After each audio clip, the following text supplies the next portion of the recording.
Oi, eu sou o Felipe e antes do vídeo deixa eu te dar uma dica bem rápida que eu tenho certeza que você vai curtir. Eu quero te apresentar a plataforma de negociação Binomo, um aplicativo extremamente simples para você realizar essas negociações apenas analisando as tendências de valorização das ações. Deve ser complicada essas operações, né, Felipe? Não, na verdade é tão simples que dá para explicar em segundos. Ó, se liga. Aqui o meu investimento foi de R$40. Depois de analisar o gráfico, a minha previsão foi de que ia subir. E aqui subiu mesmo, eu tava certo. Essa minha negociação rendeu R$73,20.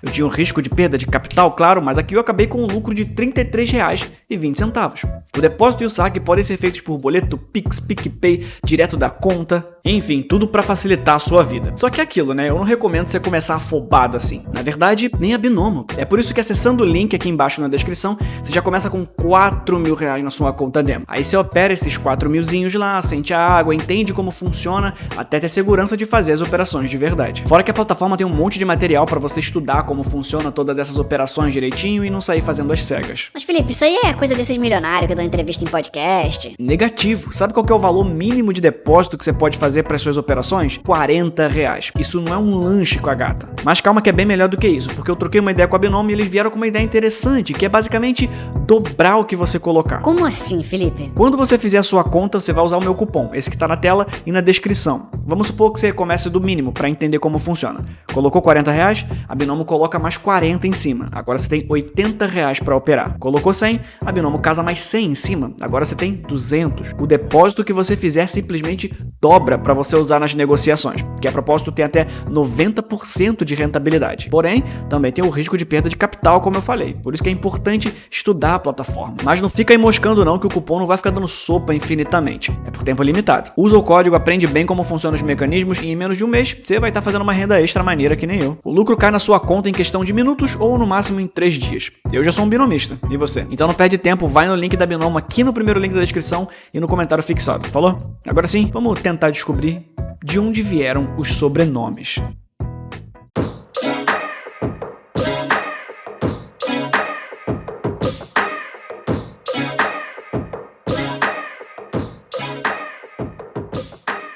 Oi, eu sou o Felipe Alves, como consta nos meus livros que você pode comprar nos links abaixo. Alves, que é basicamente uma abreviação de Álvares. Você sabe de onde veio o seu sobrenome? Ou até mesmo por que você tem um sobrenome?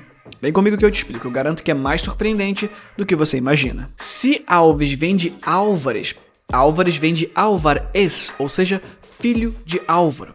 Até hoje não sabemos quem foi esse Álvaro original exatamente, mas sabemos que o primeiro Alves, quer dizer, o primeiro que se tem registro, viveu na Escócia perto do século XIII, numa vila de mesmo nome, no condado de Moray. E a pequena vila recebeu seu nome por causa da principal estação ferroviária de mesmo nome, usada pela coroa britânica. Álvaro provavelmente tem origem no nórdico Alfar, que significa guerreiro ou pertencente a um exército de elfos.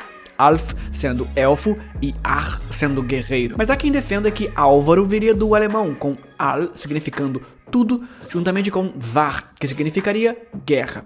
Então, Alvar significaria aquele que está sempre vigiando, que está sempre atento à guerra e aos inimigos. Mas se você olhar bem pra mim, vai perceber que eu provavelmente não tenho nenhuma descendência escocesa ou alemã. O fato do nome ser mais difundido em Portugal e, por consequência, no Brasil, provavelmente se dá por causa da migração dos povos celtas para o norte de Portugal. Mas sobre isso daqui a pouco. O que importa é que se você buscar o bastante, você consegue encontrar a origem de qualquer sobrenome. E é isso que nós vamos fazer hoje. Vamos tentar buscar o primeiro sobrenome.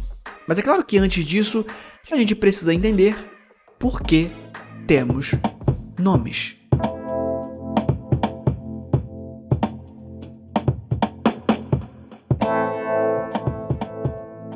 Naturalmente, a gente relaciona o nome com características objetivas que um objeto ou ser carrega. Mas os sites de significados de nomes fazem tanto sucesso por um motivo. A gente sabe que as coisas e pessoas recebem nomes por uma razão.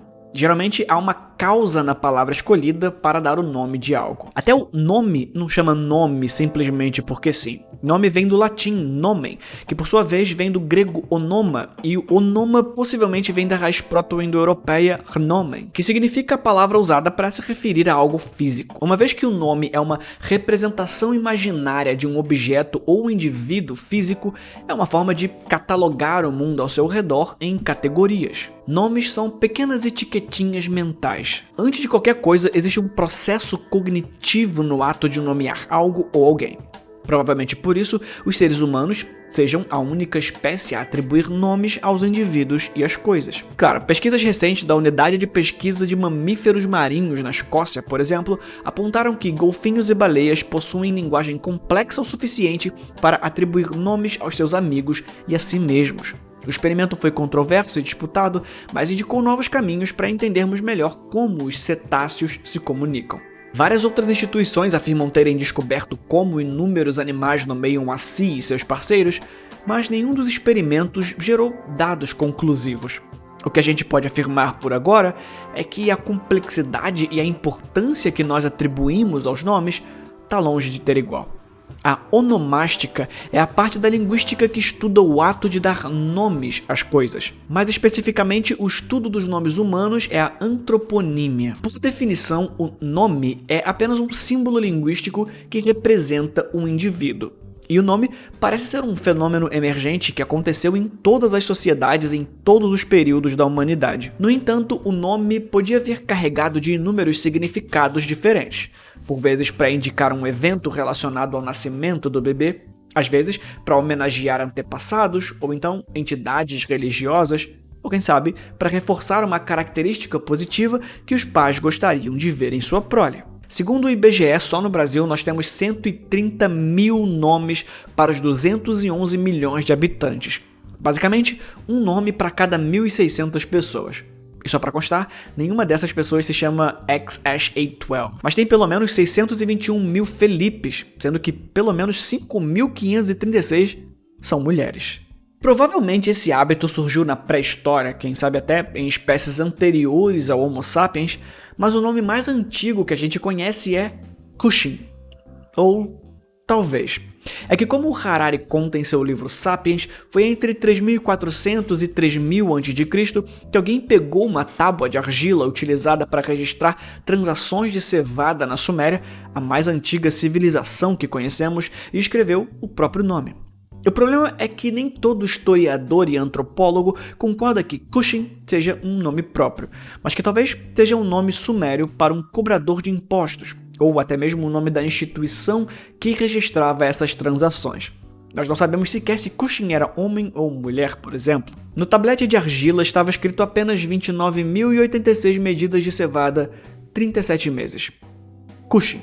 E isso que é maravilhoso, porque na maior parte dos registros históricos que encontramos sempre tratam de reis, guerreiros e gente famosa. Isso é só um registro burocrático de um Zé Ninguém da época, como eu ou você. É só um documento. E eu sei que você está pensando, como é que esse pedaço de barro seco, cheio de risco, significa Cushing, blá blá blá? E como a gente sabe isso? E eu te respondo. Só que não agora. Essa é uma resposta que vai vir em um vídeo futuro onde vamos falar sobre como sabemos a pronúncia de idiomas mortos. Então, se inscreve aí para não perder. Mas mesmo que Cushing não fosse um nome próprio, encontraram outro tablete feito alguns anos depois que dizia 2 escravos pertencentes a Galsal. E em seguida, o nome dos escravos, Npapshis e Sukalgir. Se Cushing não for um nome próprio, pouco tempo depois, a gente já tem um com mais certeza. Mas isso tudo é apenas sobre nomes. Com o tempo, claro, apenas o nome não era mais suficiente para exprimir quem, o que ou onde o indivíduo representava. O advento do sobrenome é estranhamente recente e derivado da Europa medieval. Ou mais ou menos.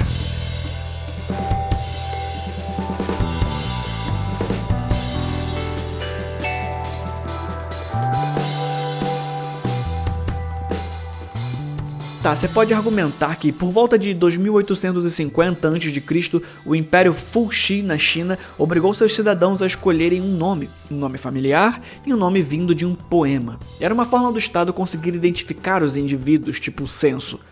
Mas ainda assim, era uma escolha, feita por adultos. Isso não é o que a gente está buscando. O que a gente procura é o sobrenome como usamos hoje por aqui, atribuído no nascimento. Um segundo nome que seu avô passou para seu pai passou para você vai passar para o seu filho e assim por diante. Era comum que, para facilitar os nomes, você fosse chamado de fulano, filho de ciclano.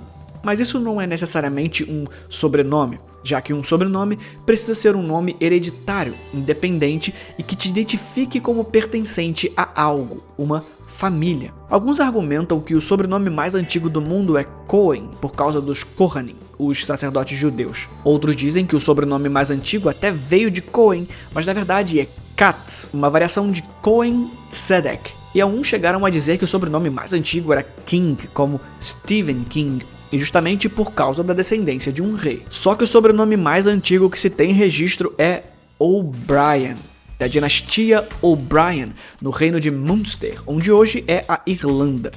Provavelmente por causa do rei Brian Boru, fundador da casa no século X. Seus descendentes, a partir dos seus netos, claro, passaram a carregar o O'Brien depois do nome. Esse O significa Grandson of Brian, ou seja, neto de Brian. O rei Brian Boru veio de uma família real chamada Ui Briuin, o que provavelmente é a origem do nome pelo qual ele ficou conhecido, depois de se tornar o monarca que controlou a Escócia por 36 anos. Foi o rei Brian que trocou o novo nome para o sobrenome como conhecemos hoje, tornando esse segundo ou terceiro nome como um pedaço intrínseco ao nome próprio para identificar um indivíduo. Então, os seus filhos tinham um nome e o O'Brien para completar. Assim como todos os que vieram de sua descendência, até torturaram Winston perguntando quantos dedos ele está enxergando. Mas isso aí já é outra história. Demorou pelo menos 2 séculos para que a prática dos descendentes do rei acabasse se tornando uma regra. O registro disso que eu te contei foi feito no século 17 pelo historiador Tuileangna Omaol Conaire. Sim, esse era o nome do cara. Mas fazer parte de uma família não é o único motivo para carregar um sobrenome. Com o tempo, novos critérios foram adotados. Existem inúmeras formas de se categorizar sobrenomes, mas basicamente as classificações mais comuns podem ser resumidas a matronímicos e patronímicos, ocupacionais, toponímicos, religiosos, ornamentais e alguns menos relevantes. Sobrenomes patronímicos ou matronímicos são aqueles sobrenomes que derivam de um ancestral, pai ou mãe, os mais comuns. Um bom exemplo é o meu próprio Alves, filho de Álvaro, como eu tinha citado. Nós também temos Rodrigues, que é filho de Rodrigo, e também Gomes, que é filho de Gomoarius, um oficial romano. Sobrenomes ocupacionais são aqueles que derivam de uma profissão ou ocupação. Por exemplo, o sobrenome mais comum nos Estados Unidos, Smith, que significa ferreiro.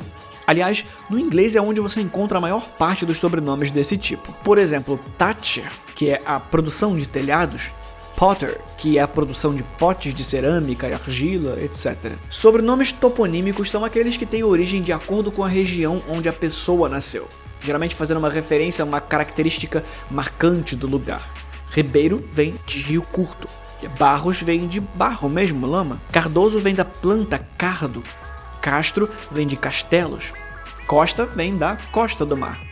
Teixeira vem da árvore, teixo, etc. Sobrenomes religiosos são autoexplicativos. Nascimento, Santos, Cruz, Batista, Graça, dos Anjos, Salvador. Geralmente recebiam sobrenomes assim os filhos bastardos, não primogênitos ou crianças que, por algum motivo, não poderiam receber sobrenomes patronímicos. E você ainda tem sobrenomes ornamentais, de gêneros, zoonímicos, de características físicas, enfim. O que não falta é um segundo nome para combinar com o seu primeiro e ao menos tentar te tornar um ser único. Mas nem sempre o sobrenome é algo que se carrega com orgulho. Essa prática acabou trazendo um constrangimento muito estranho.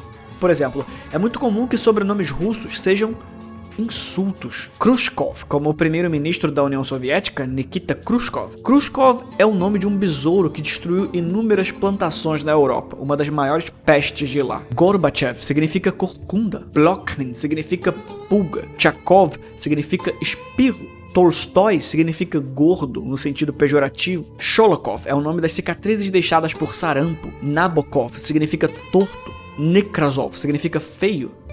Por que russos resolveram se chamar por nomes tão ruins? O segredo por trás disso é o mesmo problema de todos os outros sobrenomes.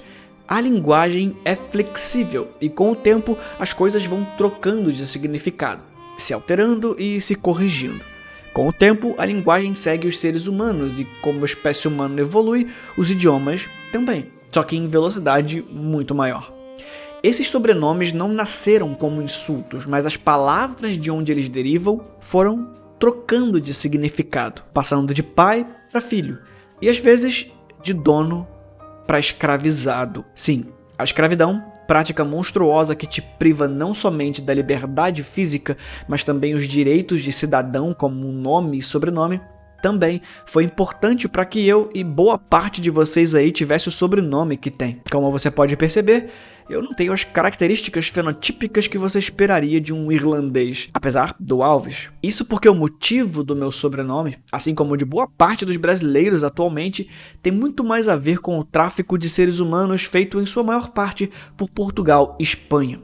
Um período macabro e interessante, repleto de inovações e cerceamento de direitos, conhecido como a Era das Grandes Navegações. Como vocês bem sabem, esse vídeo não acaba aqui.